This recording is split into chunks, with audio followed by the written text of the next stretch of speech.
train yourself to always focus more on the thing that you want to happen in any conversation, in any thinking, in any words that come out of your mouth. It has to focus more on what you want. Focusing more doesn't mean you're not gonna think about or discuss or consider the other areas of what you are trying to solve, what you're trying to work on, what you're trying to talk about.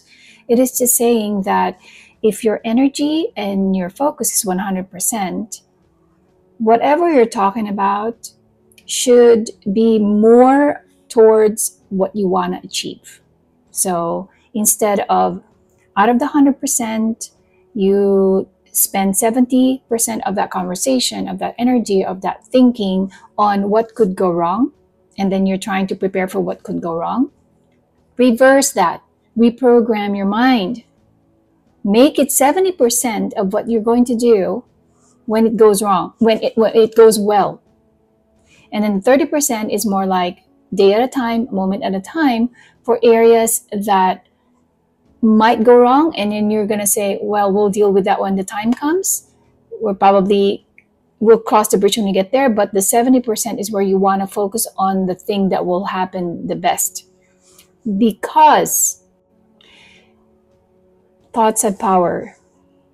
The thought that you have drives the feeling, that emotions that you will have at the moment, and that emotion is your magnet and a point of attraction.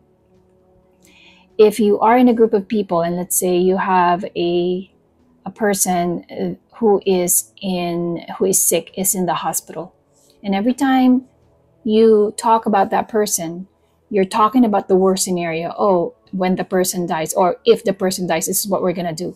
If the person doesn't recover or goes worse than it is, this is what we're gonna do. You're not helping the situation. You're actually, because of your collective force, collective energy, and collective state of being, you four of you are gonna sway the situation of the person who is potentially in life-threatening situation to go to that negative outcome, because you guys are all focusing your energy, your thought, your words, your feelings on that. Imagine that whenever the four of you or your collective group talk about this person, and you're talking about recovery and healing, and you're taking the time to pray for that person before you end the call, before you start the call, or as you're talking about it, you're planning more and more about once he recovers,